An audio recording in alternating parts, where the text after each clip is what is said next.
Thank you, everybody, for joining us. And thank you. Number one thank you is to the people who build this job and who oversee it. That's the team in back. Big, huge thank you. There's a lot to celebrate. I also just want to acknowledge a couple of our key folks who have joined us here. The Town of Babylon Supervisor Rich Schaefer, thank you for being here. Thank you. The SMART General Chairman, Anthony Simon, our partner in so many Long Island Railroad key issues. From the Long Island Contractors Association, Jamie Franchi. Jamie Franchi, thank you. Jerry Bringerman represents Long Island Railroad riders on the MTA board. Thank you for being here.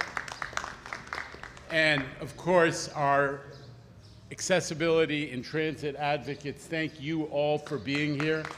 You are, a lot of the fire in the engine for accessibility has come from that community, so big acknowledgement to that. And of course, the one and only Quamel Arroyo, MTA Chief Accessibility Officer. Last but in no ways least, standing at a Long Island Railroad station, the president of Long Island Railroad, the guy who's delivering this amazing on-time performance, Rob Free. Thank you, Rob. I am Jano Lieber, the president, CEO of the chair and CEO of the MTA, and we're here to celebrate yet another ADA opening here in Copiague. Joining us, in addition to everybody else, are some folks from the community.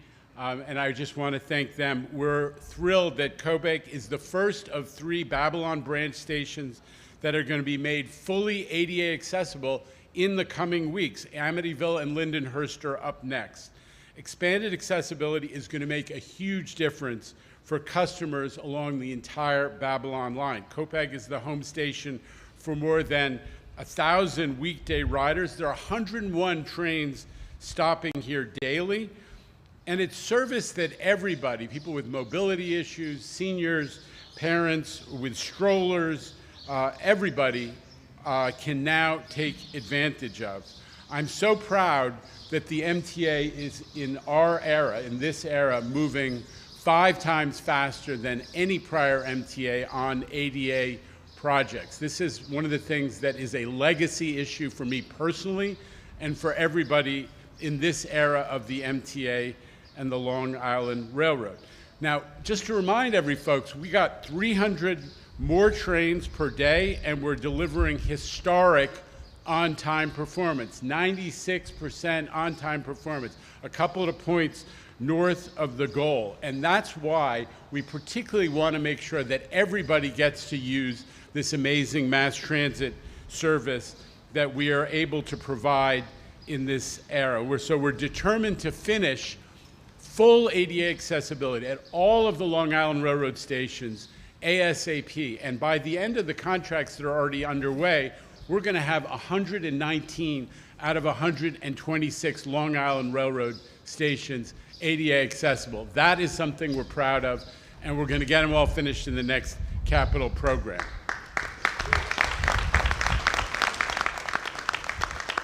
So I just want to acknowledge everybody who brought us to this point. There's a big MTA team. The MTA Construction Development Operation, which I got to start but is now led by Jamie Torres Springer, has kicked everything into gear, particularly on these ADA stations. So shout out to, Jamie's not here, but Anthony Tefano, who runs all of the work on the railroads, is here. Andrew Wilson, who works on who runs a lot of the Long Island Railroad projects, and so many other folks on the MTA construction and development team. I also need to shout out to the federal partners here. Our guardian angel in Washington, Majority Leader Chuck Schumer, Hakeem Jeffries, the entire New York congressional delegation, and an acknowledgement of United States Representative Andrew Garbarino, who is one of the few Republicans who actually voted for the Biden infrastructure bill. So acknowledgement to all of those leaders. Washington contributed $18 million in formula money. The MTA, we carry close to half of the mass transit passengers in the United States, but we get 17% of the federal money. That's a stat that I'm not thrilled about, but we do have folks who are pushing to change that, and as I said, We got $18 million from formula funding and $169 million, including $60 million from that Biden bipartisan infrastructure law to finish upgrades here at Copiague and also at 8 other stations across the railroad. So acknowledgement also to our supporters. So big thank you to Washington, big thank you to the Long Island Railroad operating team, big thank you to construction development and to our labor and governmental partners who have joined us today. With that, let me turn it over to Rob Free, the man who delivers the service. Rob.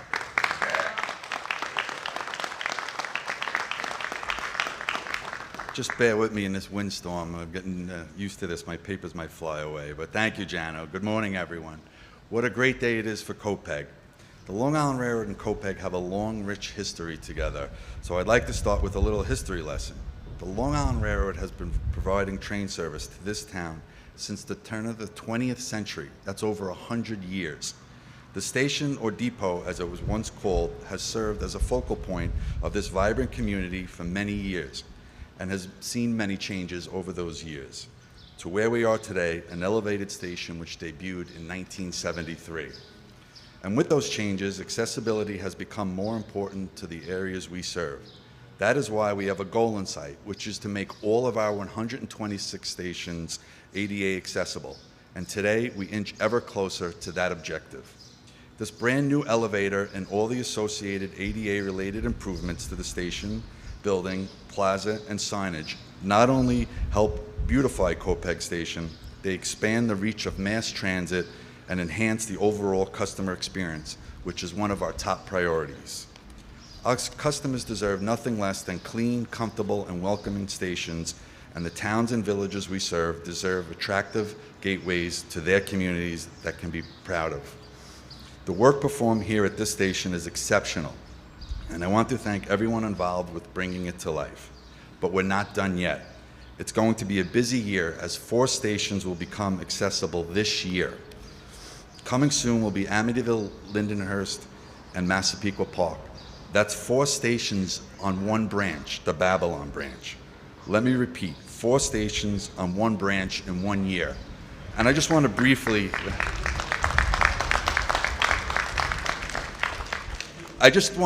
illustrate that. The chairman has spoke for many years now about bundling packages. Well, this project is bundling in practice. These stations on this branch are only a couple miles apart. So that enables us to work with the construction development team and the project to maximize outages. So as many work activities take place at once. So the operations group working with the construction group help deliver and provide efficiency. Finally, I want to thank our partners in government and at C&D, and of course our advocates, including the Long Island Railroad ADA Task Force, for their vision and commitment to accessibility in public transportation. I'd now like to turn it over to MTA Chief Accessibility Officer Camille Arroyo. Thank you. Good morning, everyone. Thank you so much, Rob. I would also like to give another shout out to one of our amazing colleagues at C&D here at the Long Island Railroad, Poonam Lawami, who helps us on all these ADA projects. It's an amazing partner. Thank you so much for what you do, Poonam.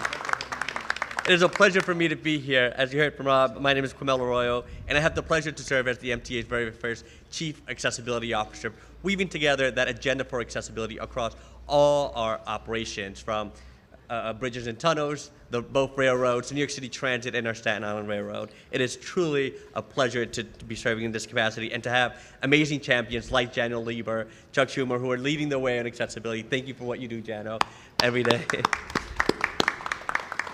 Bringing this vision to life isn't easy. As you heard from Rob, it takes a village, particularly at stations like these, over 100-year-old, to make accessible. The contractors back then are not what you see today. They didn't have clients like myself, clients like our amazing Miss Wheelchair New York, who are on the go, clients who are not homebound.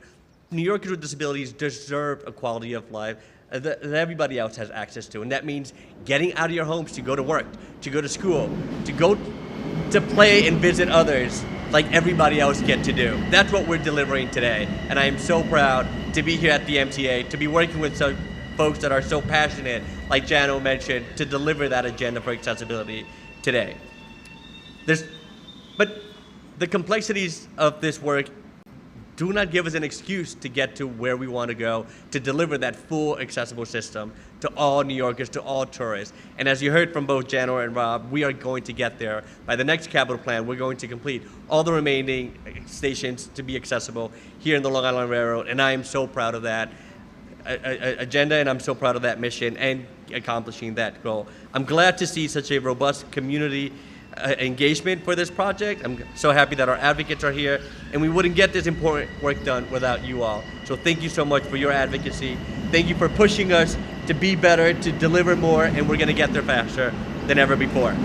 I'd like to now introduce Rich Schaefer, the town supervisor of Babylon. Thank you very much, and I'm here to say a big thank you not only to Jano Lieber as the head of the MTA, Rob Free, who is our president of the Long Island Railroad.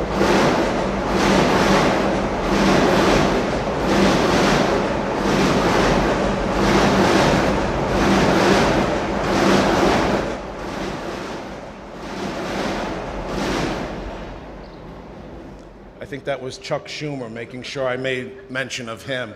Our great Senate Majority Leader, Chuck Schumer, and of course our Congressman, Andrew Garbarino, for their support, as well as our state partners in Governor Hochul and the state legislature. We are so grateful that the MTA and the Long Island Railroad have focused on the Babylon line, not just here in Copiague, but the great improvements that are going to be made at Amityville and Lindenhurst, and we're very excited about the great new transformation of the Babylon train station later this year. Kamal, I appreciate your leadership and what you have done over the years. I just heard from Jano that you are a politician in waiting, so when we send you to Congress, just don't forget us.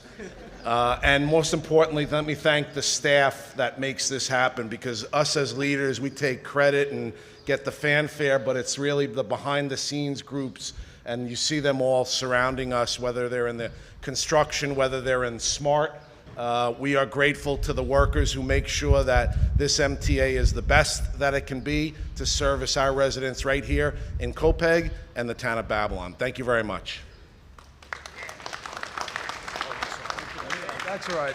Thank you. Thank you, everyone. This is another great day, right? I mean, we come out here, we see what can get done by the men and women of labor. We appreciate that so much. At the end of the day, it's all about the riding public. It's all about you. It's all about what we could do to make it better, right? It's all about accessibility. Everybody has the right to be able to get on these platforms and be comfortable and be safe. And this is what we're doing here. I thank Chairman Lieber for his leadership. Rich Schaefer has been the greatest leader that I know in the town of Babylon as a supervisor. Rob Free as the new president. Our relationship for years. This is how a team works. This is how you put it all together. And we couldn't do it without being a team. And at the end of the day, it's all about our riders. And no matter what you hear, no matter what you read, we're always going to be on the top of our game, protecting our riders and doing the right thing by you. And we will always have the riders' backs. And we appreciate all of your support. So keep watching. There's more to come, and we're excited about what's to come. Thank you.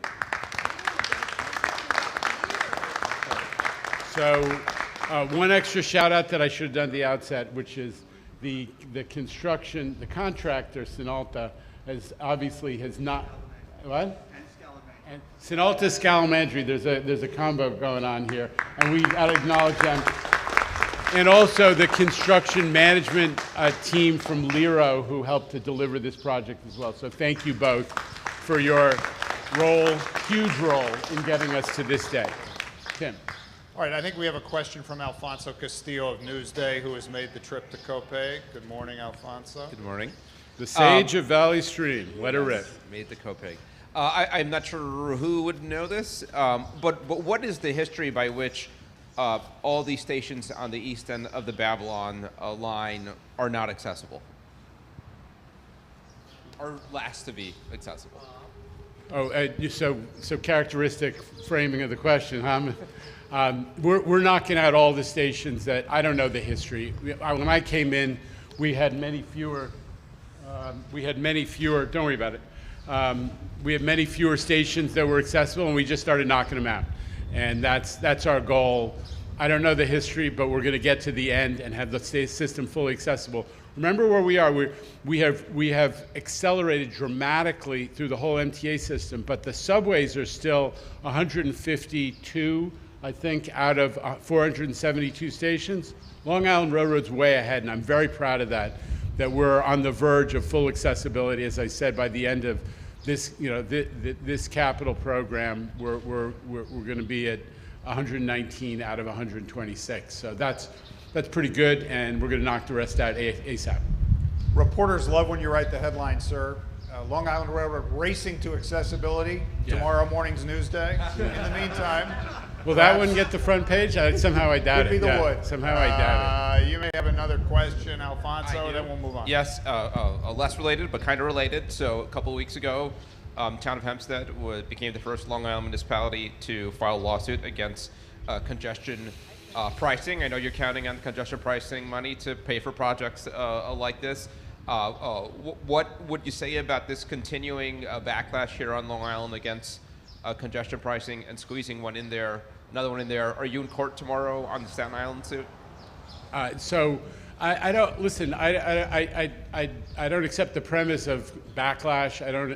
What we see is that change is hard, and that when you're doing something big that has impact on people's lives and requires some change, there will be discussion. There will be controversy.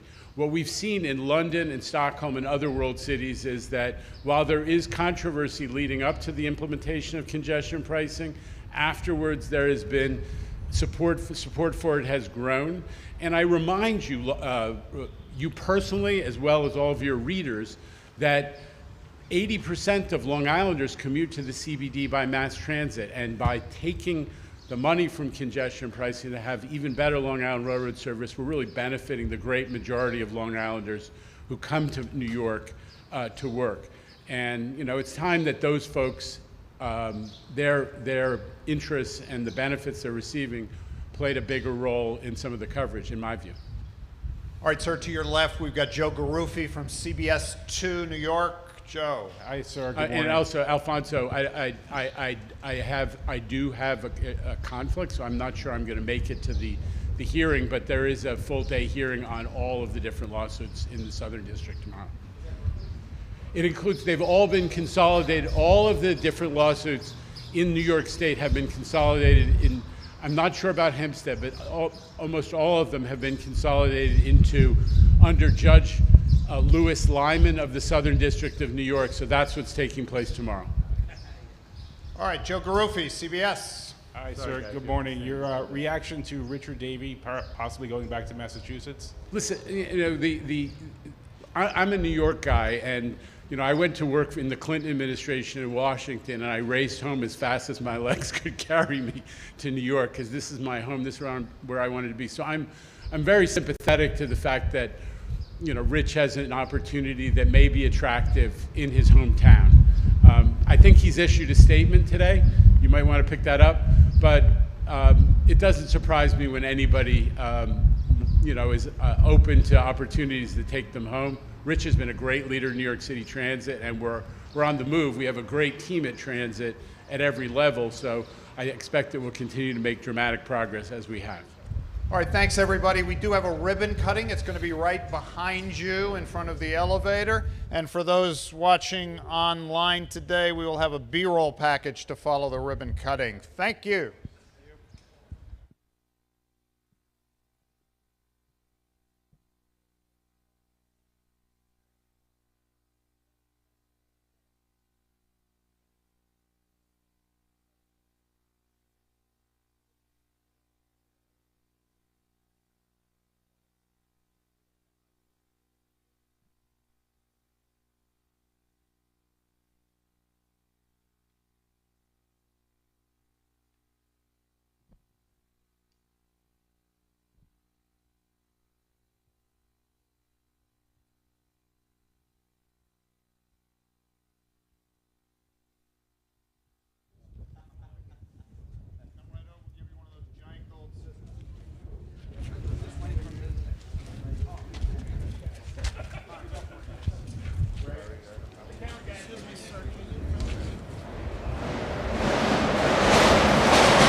Street.